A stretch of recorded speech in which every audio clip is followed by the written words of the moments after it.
Welcome back. In today's video, we're going to move into understanding powerless words and how to avoid them. We're also going to learn powerful language so that we can be sending the right message. In the last video, we talked about giving others permission. Permission to say no, as well as permission to say yes, and how this can create either psychological resistance or safety for the people we communicate with. Today, we're going to talk about power words, and also the powerless language that creates resistance in our lives.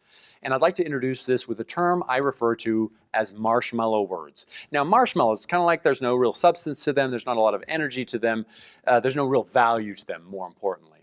The first marshmallow word I'd like to introduce to you is the word but. It's just a negator. It negates the phrase right before it, meaning, man, I'm trying to help you, but, or, man, I really love you, but, and then the whole phrase before drops out, and we send the wrong message. I'd like to introduce the word and. What would happen when we introduce the word and? I'd like to help you and then we finish out how we'd like to help them. I love you, and if there's any critique or any constructive feedback, that's where we place this. Now, some people try to work around the but by saying, however, I love you, however. To me, it's just a fancy but. That's all it is. It's a fancy way of saying but, and that's all. So I'm going to encourage you to transition to powerful by saying the word and. The next marshmallow word, try. Now, everyone look around you and find an object, maybe a pen, and simply hold it out in front of you. And on the count of 3, I want you to try to drop it. 1, 2, 3. Now try to drop it.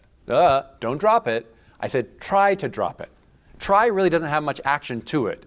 It's like, well, yeah, I'll try to make it, or I'll try to be there, or I'll try to finish this. When we actually know in the back of our head when somebody says that, they're not going to do it.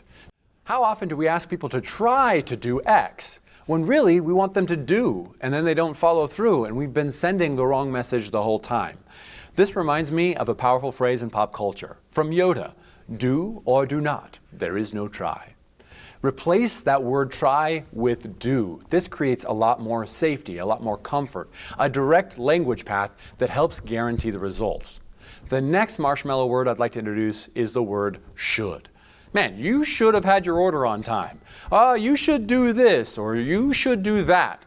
Should kind of takes us back to the shaking finger of our parents, right? Most often tied with guilt and shame. Does it create psychological comfort or resistance? I'd like to encourage you to replace it with the word could, or something like that. Man, you could have placed your order on time, or you could do this, or you could do that. It opens up possibilities, empowerment. I like to have a motto here when it comes to should. You don't should on me, and I won't should on you. Fair enough? The next marshmallow word, can't. It means we are literally powerless to do something. Pouvoir in the French language means to be able to or can. When we say I can't, it literally means we are powerless to do that something. And throughout our planet, we have these inspirational stories of people who have pushed through the can't and found the can, or the could, or the will. And the truth be told, are we powerless to do that? Probably not. If we found and devised a plan, we would be able to push on through.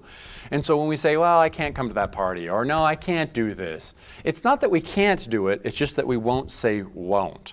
It's just that we haven't been creative to find a way. Now, this is a great illustration with our children. When we say, you can't do that, our child says, actually, I just did it. I'm totally capable of doing it, and I'll do it again. Oh, yes, I can, right? So we can replace this word out with won't. Or if that's too strong of a word, a powerful word or phrase might be, oh, that's not a win for me. Or, you know what, that's a no for me right now. Thank you for asking.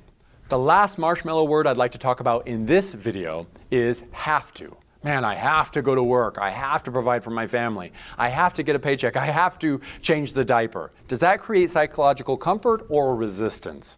What would happen if you transitioned your energy into I get to go to work. I get to pick up a paycheck.